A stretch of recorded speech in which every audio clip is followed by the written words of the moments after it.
안녕하세요. 자, 이번 시간 이제 제96회 전산세무 2급 기출문제풀이를 시작하겠습니다. 실무 하고 오셨죠? 시험 볼 때든 공부할 때는 실무를 먼저 하고 이론하는 이런 습관을 들이시면 좋고, 그리고 최근 기출문제는 시험 직전에 한 3, 4회 시간 재면서 모의고사식으로 풀어보시고, 그 이전 거 공부할 때는 이론 있죠? 이론 같은 경우는 한 5회차, 10회차 이런 걸 몰아서 쭉 들으셔도 돼요. 이론 같은 걸. 그래서 이론 15문제를 푸는 것을 회차별로 바꿔가면서 이렇게 풀어보시고, 그러면 이론 그 문제풀이 요령도 생기고. 가봅시다. 1번 재무회계에 관한 설명으로 적절치 않은 거 틀린 거죠? 틀린 거. 재무제표에는 재무상태표, 손익계산서, 자본변동표, 현금흐름표의 주석까지 있죠. 중요하죠? 기본이죠? 이거 모르면 회계 2급으로 가야 돼요. 그 다음 자산과 부채는 원칙적으로 상계하여 표시하지 않는다. 맞죠? 상계하면 안 됩니다. 즉 총액으로 표시해야 되는 거죠. 총액 표시. 그 다음 기업의 외부 이해관계자에게 유용한 정보를 제공하는 걸 주된 목적으로 한다. 우리가 하고 있는 게 지금 재무회계죠. 지금 우리가 하고 있는 기본적인 게 재무회계니까 특히 외부 정보 이용자를 대상으로 한다. 맞죠? 그럼 다 맞으니까 답은 4번이지 뭐. 특정 기간의 경영 성과를 나타내는 보고서는 재무상태표가 아니고 손익계산서입니다. 이걸 헷갈려 하거나 이걸 확실하게 답을 못 찾는다면 세무 2급이 아니라 회계 2급으로 가세요. 그래야 돼요. 거기부터 다시 갔다 오셔야 돼요. 이 정도 문제는 기본의 기본입니다. 자, 다음 중 재고자산. 우리 시험에 1번이 거의 재고자산일 때가 많아요. 지금 2번으로 갔는데 보통 딱 문제 피자마자 A형 기준. A형은 1번부터 5번까지가 B형에서는 11번부터 15번입니다. 문제는 똑같고 문항 그 배열이 달라지는 거. 지금까지 전산회계 하고 오셨으면 그 정도는 아시겠지요. 어쨌든 재고자산에 대한 설명인데 또 틀린 걸 찾으랍니다. 재고자산이란 정상적인 영업 과정에서 자 중요한 거 판매를 목적으로 하는 자산이다. 당연하죠? 당연하죠. 재고자산의 수량을 결정하는 방법에는 계속기록법과 실사법이 있고 요거 두 개를 같이 병행하는 혼합법 또는 병행법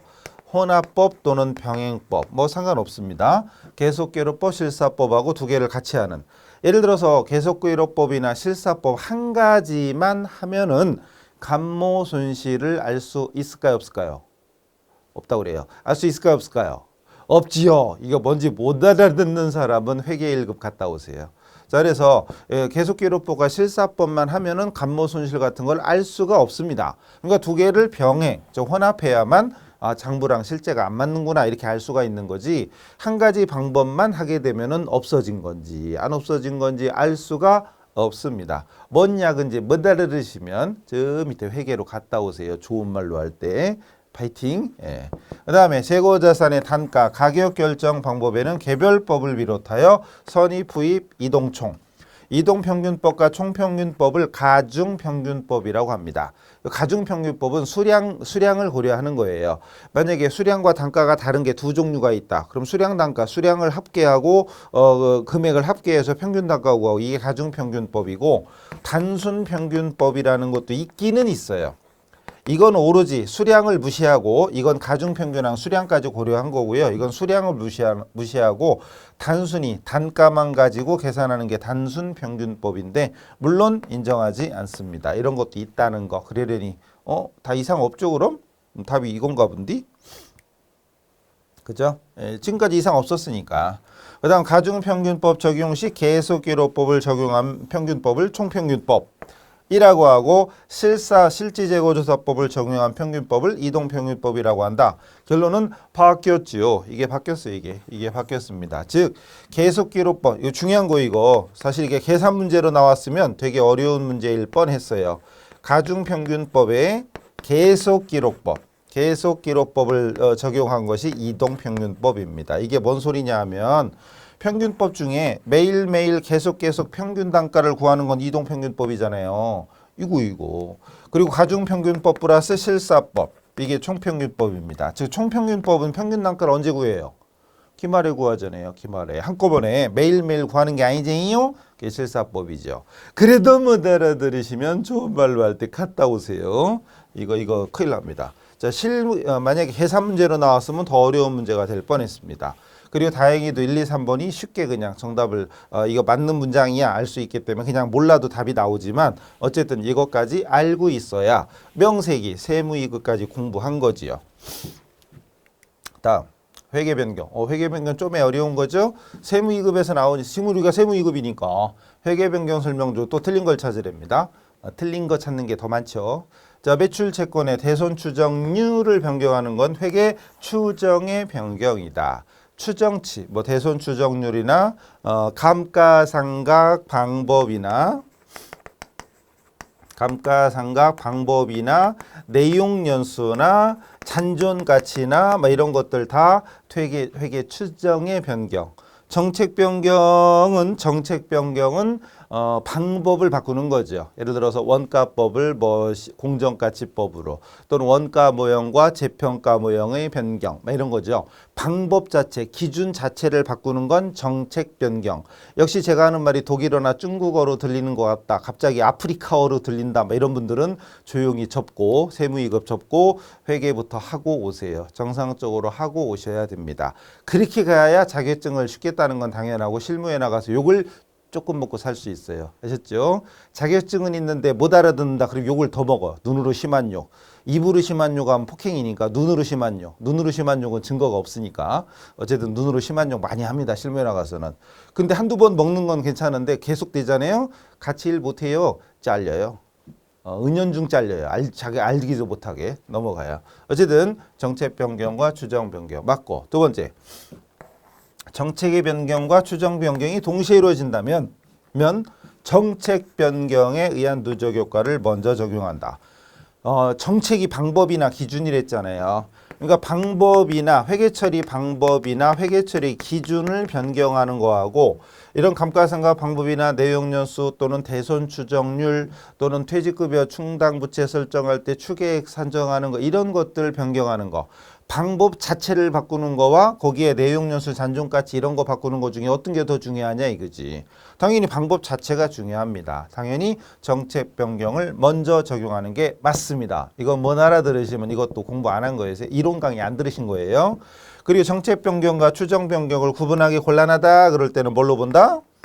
추정의 변경으로 본다. 이것도 그냥 딱 보자마자 답이 나와야 됩니다. 자, 구분이 곤란할 때는 추정 변경으로 본다. 결론은 틀렸지요. 또 이익을 조정할 목적. 이익을 조정할 목적으로 하는 회계 변경은 정당한 변경이 아니다 이거죠. 맞는 거예요. 그러니까 정당한 변경이 아니한다 그랬으니까. 또 이거 말고 또 세법 규정. 세법 규정에 어쩌고저쩌고 이렇게 나오는 것도 정당한 사유가 아닙니다. 세법 규정에 따라 또는 세법과의 마찰을 피하기 위하여 어쩌고저쩌고 이익을 조정할 목적으로 어쩌고저쩌고 이렇게 나온 건 정당한 사유가 아닙니다. 그럼 정당한 사유가 뭐가 이슈? 정당한 사유? 뭐 기준의 재개정, 기준이 제정됐거나 개정됐거나 또는 변경하는 것이 더 확실하게 유용한 정보라는 명확한 기준이 있다면 바꿀 수 있어요. 그러나 이익조정이나 세법 규정 어쩌고저쩌고 나오는 건 정당한 변경이 아니올시다. 그죠? 중요한 겁니다. 4번 자본. 자본에 대한 설명인데 또 틀린 걸 찾는 겁니다. 맞는 건지 틀린 건지 항상 확인하시고 자본은 자본금, 자본이여금, 자본조정, 기타 포괄손익, 이익이여금. 지금 우리는 일반 기업 회계 기준을 쓰고 있잖아요. 일반 기업 회계 기준. 우리 전산회계는 일반 기업 회계 기준을 적용하니까 맞는 거죠. 만약에 한국재택국제회계 기준을 적용하면 이렇게 분류하는 게 아닙니다. 한국재택국제회계 기준은 납입자본, 기타 자본 요소, 그리고 이익잉여금 이런 식으로 그런 거 없어요. 여기 이렇게 명확하게 이렇게 구분된 게 없습니다. 납입자본, 기타 자본 요소, 이익잉여금 이렇게 분류되어 있어요. 단 우리 시험은 국제기준 아니니까 모르는 거죠. 그러니까 참고로 공부는 우리 자격증 따는 거야 일반 기준이지만 공부는 국제기준도 어느 정도 해야 돼요. 예를 들어 나중에 실무에 나가면 물론 이제 조만한 중소기업, 조만한 회사, 개인기업 이런 데 가면은 국제기준 쓸 일이 없지만 여러분이 좀 좋은데 큰데 갔다. 그럼 그런 데는 국제기준을 사용하는 데가 꽤 많습니다. 그럴 때는 국제기준 잘 안 배우시오. 그러면 처음에는 얘기가 되죠. 안 배웠으니까 어쩔 수 없지. 근데 그게 업무상 계속 이어진다면 문제가 되죠. 배워야 돼. 그러니까 그래서 전산세무 2급까지 따고 재경관리사 공부할 필요가 있습니다. 합격하는 건 당연하고 공부를 해서 어느 정도 알고 있어야 전반적으로 알고 있어야 실무에 나가서 다양한 어떤 상황에 빨리빨리 흡수할 수 있습니다. 어쨌거나 됐고 맞고. 이익준비금은 자본잉여금이다. 아이, 뭔 소리예요? 딱 보자마자 이익잉여금, 이익으로 시작했는데 더군다나 이익잉여금이죠. 이익잉여금 중에 법정적립금이죠. 그 다음 자기주식 처분 손실은 자본조정의 마이너스 항목. 주식 배당이 진행되어도 자본 총계는 변화가 없다. 중요하죠. 현금 배당이면 이익잉여금, 미처분 이익잉여금이 없어지고 현금 예금이 나가니까 자산 감소, 자본 감소다. 그러나 주식 배당은 이익잉여금이 없어지더라도 주식 발행에서 자본금이 증가되기 때문에 자본 총액은 변화가 없다. 중요한 거잖아요. 이미 머릿속에 있어야 됩니다. 처음 듣는 것 같은데 그런 분들은 갔다 오세요. 어디로 가나 몰라도 갔다 오세요. 여행 갔다 오란 얘기가 아니에요. 여행 좀 참가하시고 요즘은 참가할 때요. 공부할 때야 그냥. 자 다음. 뭐야. 갑자기 또 많아지네. 자, 시장성 있는 유가증권에 대한 내용이다. 그럼 시장성이 있으면 단기 매매와 매도 가능인데 얼라리 두 개인데 단기도 있고 매도도 있대요. 단기 매매 증권이나 매도 가능 증권으로 분류하는 경우 단기 손익의 차이는 얼마냐 이랬죠. 단기 손익의 차이. 공정가치 어쩌고 보이죠? 자, 그럼 이거는 뻔하죠. 단기 매매 증권은 평가 손익을 단기 손익으로 인식하고 매도 가능 증권 평가 손익은 자본, 기타 포괄 손익으로 인식하잖아요. 그러면 손익의 차이가 매도 가능 증권은 평가 손익을 단기 손익으로 인식하지 않으니까 차이가 그거겠죠? 설마 구입할 때 수수료? 없어요. 자, 7월 달에 주식 1000주를 6,000원, 1000주에 6,000원이면 600만 원이죠. 600만 원. 맞겠지? 600만 원 매입했고요. 수수료가 있으면 더 어려울 뻔했죠. 왜냐하면 수수료가 나왔다. 그러면은 단기 매매 증권일 때 수수료는 단기 비용이죠. 원가에 산입 아니죠. 매도 가능 증권이면 원가에 산입해야지. 그것까지 나왔으면 어려운 문제가 될 뻔했는데 이건 아직 그 정도는 아니에요. 계속해서 기말에 주식의 공정가치가 7,000원이다. 그럼 주당 1,000원이 올랐잖아요. 주당 1,000원이 올랐어. 평가 이익이잖아요. 주당 1,000원에 1,000주니까 100만 원이 평가 이익이야. 그러니까 플러스 100만 원이죠. 100만 원 평가 이익입니다. 근데 평가 이익이 아까 말씀드린 것처럼 하나는 단기 매매 증권일 때는 단기 손익이지만 단기 매매 증권일 때는 단기 손익, 즉 영업의 수익, 영업의 비용, 단기 손익으로 처리하지만 매도 가능 증권일 때는 기타 포괄 손익, 자본으로 처리하잖아요. 100만 원이. 그럼 답이 100만 원인가? 근데 아직 문제가 안 끝났슈. 그죠? 그리고 더군다나 물어본 게 2021년이요. 이런 된장. 아직 여기까지는 2020년인데. 그죠? 요거 물어봤네. 요거 물어봤네. 다시 어쨌든 만약에 2020년 물어봤으면 답이 100만 원이죠. 그러니까 100만 원 평가 이익이니까 요만큼 차이가 생깁니다. 근데 문제는 이거네. 마지막 2021년에 6월 달에 주식을 전부 주당 7,500원씩 팔았어요.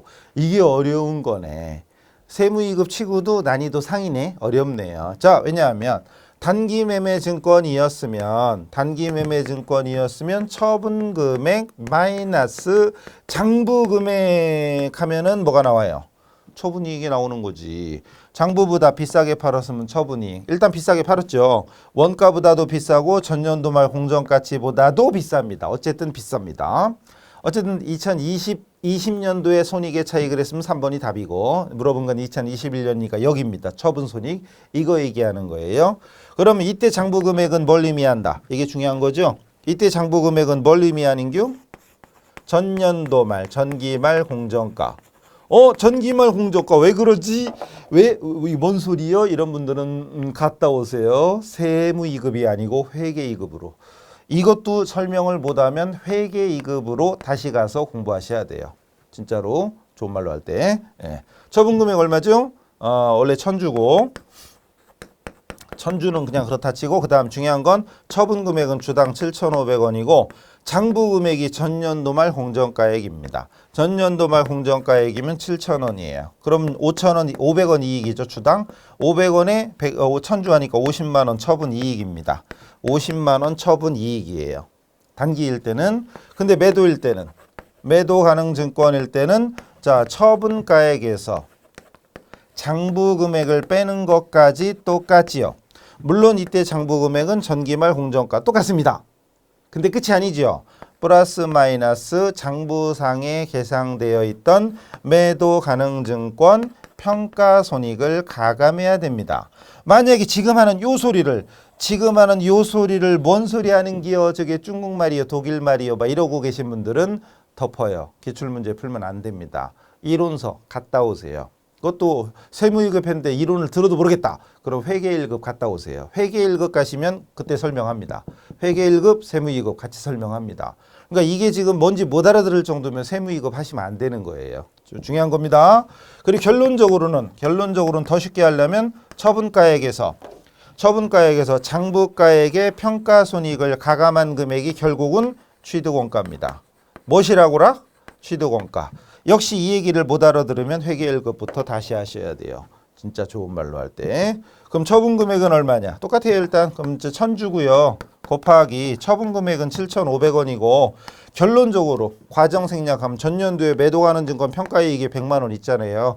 근데 그 과정까지 하면 이제 그건 이론 시간에 하는 거니까 결론적으로 문제 풀 때는 원가로 하면 돼. 주당 원가가 6,000원입니다. 주당 원가 6,000원이에요. 그러면 1,500원. 1,500원에 1000주니까 150만 원. 에이 뭐 이래.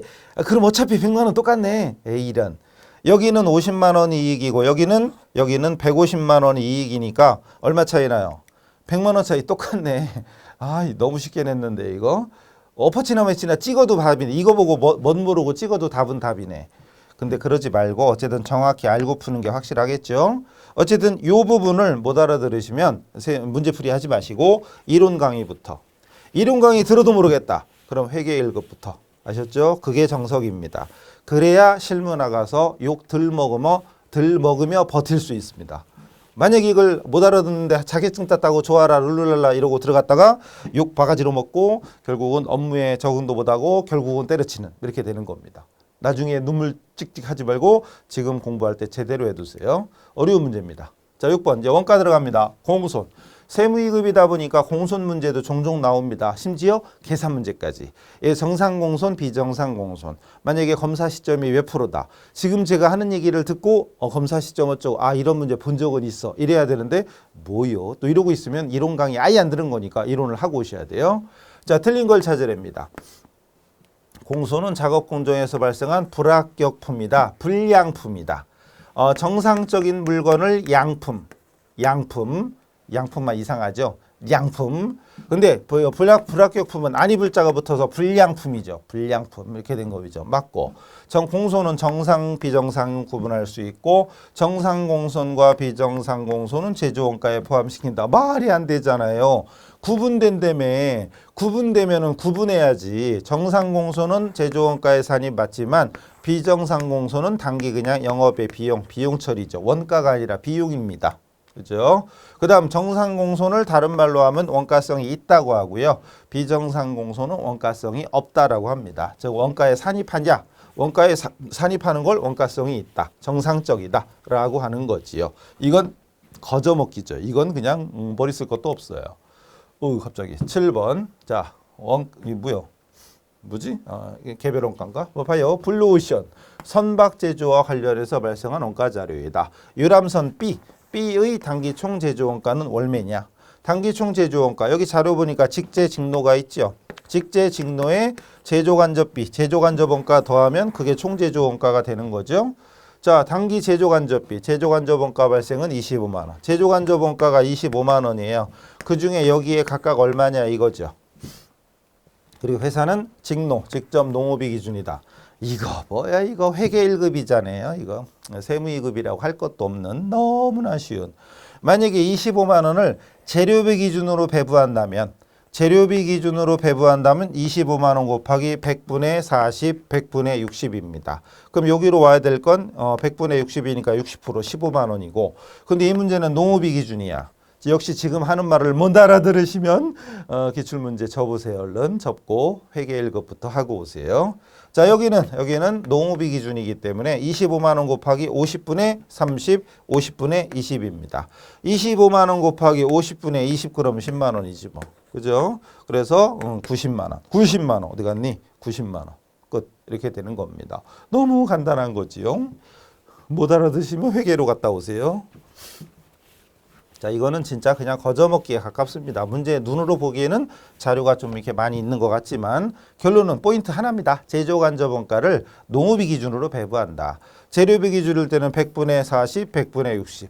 농업비 기준일 때는 50분의 30, 50분의 20 이렇게 배부하는 거예요. 결국은 여기는 4대 6이고 여기는 6대 4야. 배부율이 이렇게 되는 거죠. 간단하고 넘어가죠. 뭐냐? 8번. 다음에 그래프가 나타나는 원가에 대한 설명으로 틀린 건데요. 보시다시피 PPT에 지문까지 넣기에는 너무 거시기해서 문제와 지문이 빠졌죠? 올라리 지문이 뒤에 있지. 이렇게 같이 놓을 수가 없어, 그죠? 그래서 일단 이걸 떠나서 딱 보자마자 여러분, 이거 조업도에 비례해서 증가하네. 이거 비례비 또는 변동비죠. 변동원가입니다. 변동비고 그 중에 비례 관계를 갖는 비례비. 요거까지는 거의 필요 없지만 변동비고요. 총원가가 일정하네. 이건 고정비지 뭐 말할 것도 없죠. 고정비. 단위당 원가는 일정. 이건 총원가가 증가. 단위당 원가는 단위당 원가 일정이고 이건 단위당 원가 체감이죠. 체감 감소. 조업도가 0일 때도 원가는 발생하네. 준 변동비죠. 준 변동비. 그냥 보고도 그냥 설명할 수 있어야 되고 얘는 계단 모양이야. 볼 것도 없지 뭐. 준 고정비. 이렇게 그냥 보자마자 알고 있어야죠. 모르겠는디? 그랬나? 뭐 이러고 있으면 갔다 오세요. 얼른 저희 가서 복습하고 오세요. 그래서 기본이 없으면 결국은 펑크나게 돼 있어요. 괜히 원서 접수도 힘든데 딴 사람 자리 뺏지 말고 확실히 합격할 수 있을 때 원서 접수하세요. 아셨죠? 자, 기억이 뭐였죠? 변동비였죠? 변동에 따라 원가 총액이 비례적으로 변하는 변동비다. 당연하지. 니은이 뭐였죠? 고정비였나? 고정비. 단위당 원가가 일정한 고정비? 뭔 소리요? 그래프 몰라도 고정비는 단위당 원가가 일정하면 안 되죠. 답이죠? 아까 이 그래프 그렸잖아요. 단위당 원가 감소된다고. 고정비는 총원가는 일정, 단위당 원가 감소입니다. 답 나왔죠? 아이고, 답 나왔고. 디귿이 아까 준 변동비였죠. 준 변동비. 변동비와 고정비가 혼합된 준 변동원가. 혼합원가라고도 하죠. 혼합원가. 그 다음에 리얼은 일정한 범위. 일정한 범위라고도 하고 관련 범위라고도 합니다. 관련 범위 내에서 일정한 거. 근데 그 범위를 벗어나면 원가가 또 달라지는 준 고정비 계단 모양. 그래서 그래프만 보고도 이거를 다 설명할 수 있어야 됩니다. 그게 정상입니다. 그래서 세무이급은 회계 1급까지 거의 완벽히 되고 나서 하셔야 정상이에요. 회계 1급 때 그냥 어쨌든 얼렁뚱땅 합격만 하고 왔다 그러면 세무 2급 할 때 펑크 나죠. 안 그래도 왜 회계 1급하고 세무 2급하고 과목은 회계 원리 똑같고 원가회계 똑같고 부가세 똑같잖아요. 하나 달라지는 거 소득세. 우리가 뭐라고 생각해? 소득세만 하면 된다 이렇게 생각하잖아요. 소득세만 하면 된다. 근데 해보신 분 알죠? 소득세 하나 제대로 하기에도 벅차죠. 그러니까 회계 1급까지 다 돼 있어도 소득세 하나 얻는데도 힘든데 보통 사람들이 똑같으니까 소득세만 하면 돼 이렇게 생각하지. 택도 없는 소리죠. 급이 달라요. 넘어가요. 9번 자, 원가 계속 이어집니다. 제조간접 예정 배부율은 직접 노동 시간당 1,000원이다. 실제 시간이 1,000시간일 때 제조간접비 배부 차이가 10만 원 과다 배부, 과대 배부이다. 과다라는 건 실제와 예정 중에 뭐가 크다는 얘기요? 예정이 크다는 얘기지. 과소면 예정이 적다는 얘기고. 그죠? 실제 발생은 얼마냐 이거죠. 어려운 거 아니죠? 딱 봐도 보이죠? 안 보여요? 아니면 이제 시간 되면은 문제지에다가 T계정 잽싸게 그려서 예정 얘기 나오면 무조건 신뢰합니다 이거였죠. 신뢰합니다 이거였어요. 이때 예정은 실제는 차변이고 예정은 대변인데 이때 예정은 실제 조업도 곱하기 예정 배부율이잖아요. 실제 조업도 곱하기 예정 배부율. 뭔 소리요? 그러고 있으면 역시 회계 1급부터 다시 하고 오셔야 돼요. 자, 실제 시간이 문제의 1,000시간이고 예정 배부율이 문제에 써 있잖아요. 시간당 1,000원이라고. 시간당 1,000원이라고 써 있습니다. 그럼 100만 원이요? 100만 원인데 가만히 있어봐. 배부 차이가 과대래. 과대란 얘기는 예정이 크다는 얘기야. 예정이 큰 게 차이가 10만 원이에요. 그럼 실제는 얼마냐? 이 문제입니다. 결론은. 그냥 알고 실례 이 구조만 알면 그냥 거저먹기죠. 그래서 100만 원에서 10만 원 빼면 90만 원이 답. 90만 원 아니면 110만 원이겠죠? 근데 그 와중에 2번 찍고 4번 찍은 사람은 귀밑머리 3개씩 뽑아야 돼요. 그죠? 그래서 90만 원. 예정이 크면 과대, 예정이 적으면 과소. 과다라고 쓰는데 과다나 과대나 만약에 차변이 컸다, 이게 실제가 컸다 그러면 과소입니다. 과소 배부 이렇게 되는 거죠. 자, 하여튼 예정 배부에 대한 구조 신뢰합니다. 이 구조만 기억하면 눈으로 봐서 풀 수 있으면 더 좋지만 조금이라도 헷갈릴 소지가 있으면 T계정을 잽싸게 그리세요. T계정 그려서 푸는 것이 가장 확실하고 실수를 줄일 수 있는 법입니다. 10번 어머나 부문별, 이것도 부문별 원가 계산도 안 빠지고 자주 나오는 것 중에 하나죠. 직접 배부, 단계 배부, 상호 배부. 이론은 다 나오고 계산 문제 나오면 직접 배부 아니면 단계 배부. 이 문제는 어디 가봅시다. 수선부와 동력 부문에 각각 60과수 63. 수선부와 동력부에 각각 60만 원과 63만 원이에요. 그리고 부문 원가가 찍게 되어 있을 때 아래 자료 바탕으로 성형 부분. 성형이 어디? 여기가 성형이네.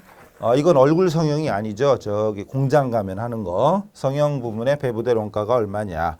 직접 배부야. 땡큐죠. 땡큐. 생유. 직접 배부는 보조부끼리 주고받은 거 완전히 무시하는 거죠. 보조부끼리 주고받은 거 무시하는 감시한 방법입니다. 그럼 냅다 60만 원 가지고 800, 400. 그리고 중요한 건 보조부끼리 주고받은 건 완전히 무시하는 게 직접 배부잖아요. 뭔 소리 하는 게 막 이러고 있는 분들은 얼른 갔다 오세요. 좋은 말로 할 때. 60만 원 곱하기 요거 1200분의 800. 1200분의 800 요거 두 개 더하면 1200이니까 1200분의 800 하면 3분의 2. 그럼 이게 40만 원 나오나? 40만 원, 20만 원 이렇게 되겠죠. 여기는 안 해도 돼요. 요것만 구하면 되는 거니까. 그 다음 얘는 63만 원 곱하기 9100, 3500. 9100, 3500은 얼마예요? 9100, 3500은 12600이에요. 12600에 9100이면 으이씨 왜 이래 숫자가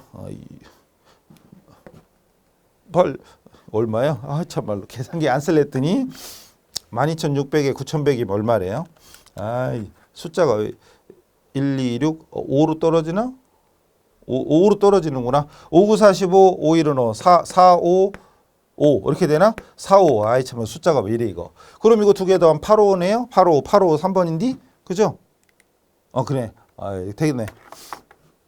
63 나누기 126 하니까 6으로 떨어지네요.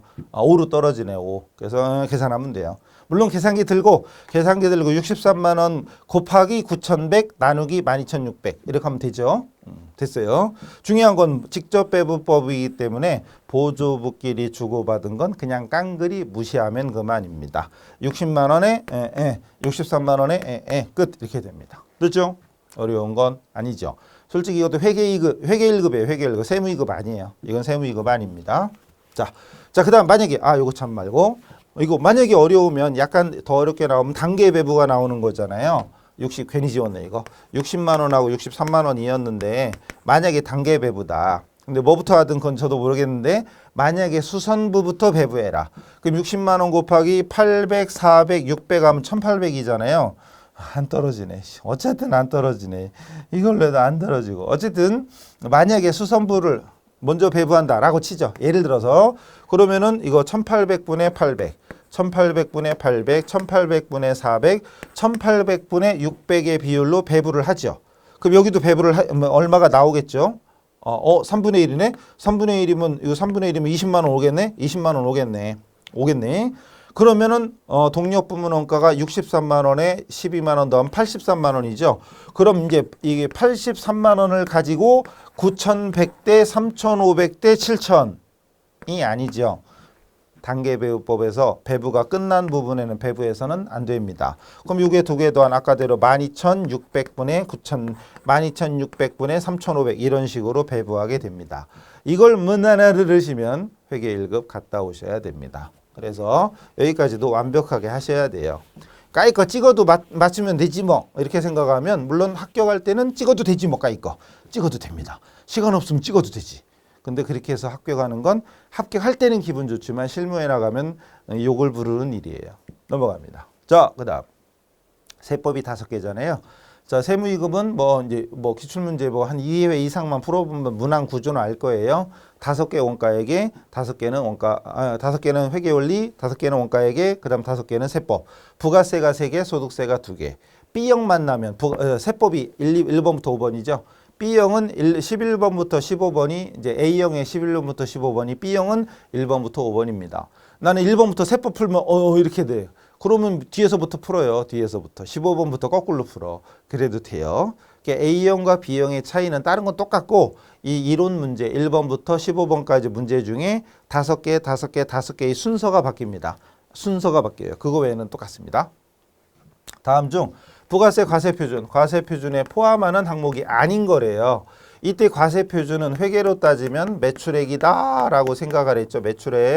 매출액에 포함하는 항목이 아닌 걸 찾으래. 아닌 걸 찾으래요. 뭐지? 자, 재화의 수입에 대한 관세나 개별 소비세, 주세, 교육세, 농어촌 특별세 상당하는 거.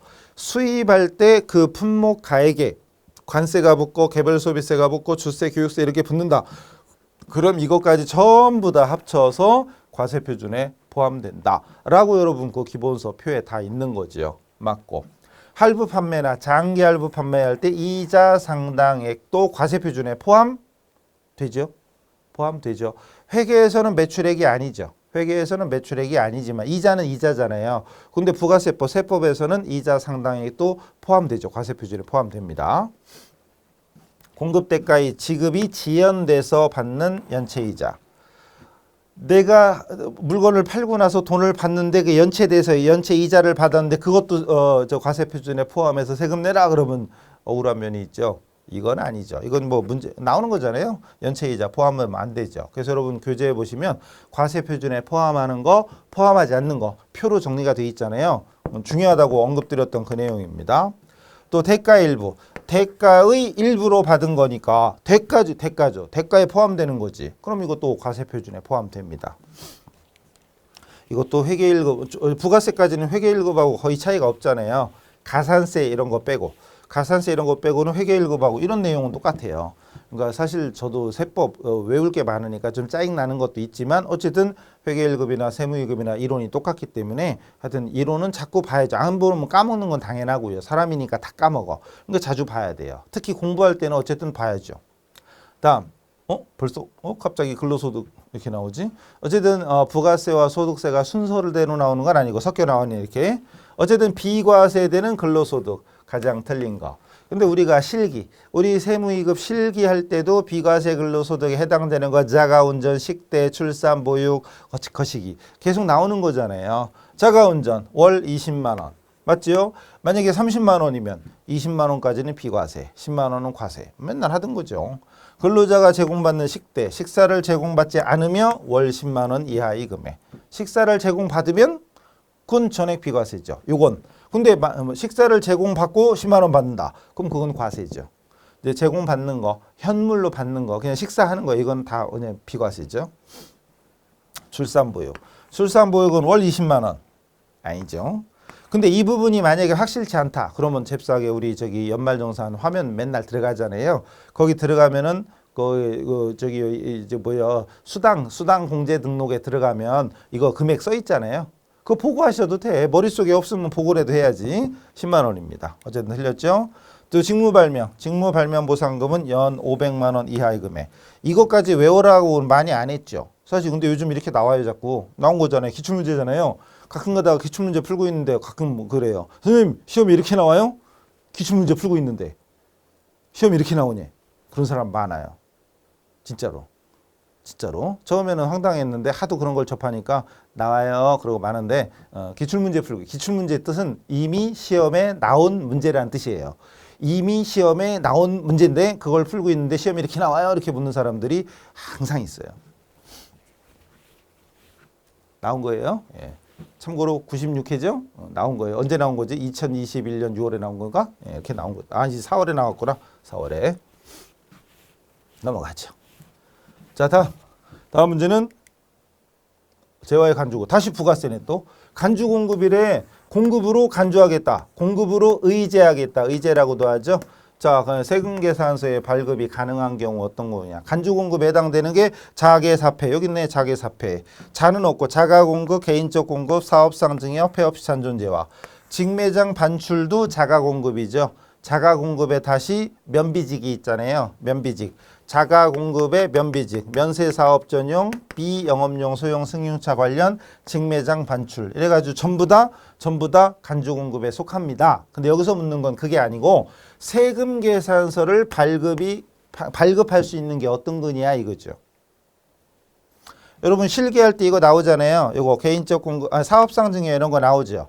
회사의 물건을 거래처에 공짜로 선물로 또는 접대용으로 제공했다. 이거 나오잖아요. 매입 매출 전표 같은 거 가끔 나오죠. 그럴 때 세금계산서 발급하든가? 아니세요. 세금계산서 발급 안 하고 건별이잖아요. 건별. 개인적 공급은 뭐 회사 대표가 회사 물건을 개인적으로 쓴다. 세금계산서 발급 안 하죠. 그죠? 안 하는데 중요한 답은 뭐 뻔한 거예요. 이거 직매장 반출. 타 사업장 반출이잖아요. 사업장에서 사업장. 만약에 제가 사업장이 여러 개야. A 사업장에서 B 사업장. 사업장에서 사업장으로 가는 거니까 매출 세금계산서를 끊을 수 있는 거죠. 끊어야 됩니다. 근데 이쪽은 매출 세금계산서고 이쪽은 매입 세금계산서이기 때문에 전체적으로 볼 때는 상쇄돼 버려. 그럼 어차피 상관없지만 어쨌든 발급은 하는 거죠. 그래서 직매장 반출이 세금계산서를 발급할 수 있는 간주공급입니다. 사실 간주공급은 그거밖에 없어요. 나머지는 다 세금계산서 발급 안 합니다. 공급 과세표준에는 잡히지만 세금계산서 발급하는 건 아니다 이거죠. 14. 또 소득세야. 소득세도 제대로 하려면 이론하려면 할 게 되게 많잖아요. 우리 연말정산에 관련된 것만 해도 항상 우리는 뭐라고 그래? 헷갈려. 헷갈리죠. 저도 헷갈려요. 저도 문제 자세히 잘 읽고 해야 되는데 저도 대충 읽기도 하고 읽어도 모를 때도 있고 저도 몰라요. 저도 뭐 제가 다 아나? 박사인가? 저 박사 아니에요. 어쨌든 사람은 하면 할수록 뭐 모르는 게 또 생겨 이렇게 돼요. 어쨌든 저도 다 모르고 헷갈려요. 근데 여러분 처음 하는 사람 오죽하겠어. 그러니까 그걸 해놔야지. 그래서 기본부터 자 급수대로 올라오면서 차례차례 그때그때 잘 익혀놔야 됩니다. 어쨌든 연말정산에 관련된 것만 하는 것도 힘든데 나머지 이론까지 하려면 더 힘들죠. 어쨌든 소득세법이고요. 사업소득의 필요경비에 해당되지 않는 것은 사업소득이야. 필요경비가 있는 건 뭐뭐 있죠? 사기가 있지. 뭔 소리요? 나는 이기가 그게 아니고 사업소득과 기타 소득의 필요경비가 있잖아요. 그죠? 뭔 소리가 모르면 또 이것도 이론 많이 하셔야 돼요. 자, 어쨌든 사업소득의 필요경비에 해당되지 않는 거래. 1. 해당 사업에 직접 종사하고 있는 사업자의 배우자 급여. 직접 종사한데 직접 일을 하고 있대 배우자가. 그럼 그 사람한테 월급 주는 거 필요경비에 해당돼요. 근데 가짜로 일도 안 하면서 서류상으로만 준다. 그건 인정 안 되지. 어쨌든 종사하고 있대요. 종사하고 있다. 일을 하고 있는 배우자한테 월급 주는 거. 실제로 개인 사업하는 사람 그런 사람 많아요. 제가 사업자 등록하고 대표는 나야. 그리고 배우자 이름, 자식 이름 막 올려놓고 월급 막 줘. 근데 진짜 일하고 있으면 상관없지만 일은 안 하고 월급만 줘. 그런 사람 많거든요. 그리고 차 뽑아가지고 다 회사 이름 뽑아서 많아. 어쨌든 이건 됩니다. 판매된 상품이나 제품에 대한 보관료, 포장비. 너무나 당연한 거잖아요. 장사하려면 보관료, 포장비, 운반비 당연히 필요한 거죠. 필요경비 이거 인정 안 하면 어떻게 해? 당연히 되는 거지. 운행기록. 요즘은 자동차도요. 자동차도 승용차, 업무용 승용차 운행기록부를 작성해야 되잖아요. 그래서 왜 얼마 전에 운행기록부 이거 문제 뭐 비슷한 게 있었죠 아마? AT였나? 운행기록부 관련 비용 중 업무 사용 비율에 해당되는 금액 복식부기 의무자야. 복식부기 의무자는 승용차 관련된 거는 운행기록 해가지고 이게 업무상 필요해서 차를 움직인 건지 자기 개인 놀러 가는데 움직인 건지 이걸 기록해야 돼. 그래서 당연히 업무 사용 비율에 해당된대. 그럼 업무에 관련됐다는 얘기니까 당연히 이건 필요경비로 인정이 됩니다. 그럼 답은 4번이지. 새마을금고에 지출한 기부금. 새마을금고에 지출했는데 자기가 이 새마을금고에 지출해야 될 내가 업무상 반드시 필요하다 이게 아니잖아요. 이거는 비지정 기부금이다 그래가지고 필요경비로 인정되지 않습니다. 자, 소득세 다 끝나가죠. 다음 갑자기 또 부가세네. 부가세법에 따른 수정세금계산서에 대한 설명 중 옳은 거 맞는 겁니다. 맞는 거. 옳은 거 물어본 게 처음인 것 같은데 자, 옳은 거. 수정세금계산서, 여러분 그 수정세금계산서 발급 사유 같은 거 있잖아요. 나옵니다. 자, 수정세금계산서는 반드시 전자로 발급해야 된다. 반드시, 무조건, 모든 이런 말 나오면 웬만하면 틀리죠. 이거 아니죠. 전자가 아니라 종이로 할 수도 있습니다. 틀려요. 문제는 맞는 거 찾는 거예요.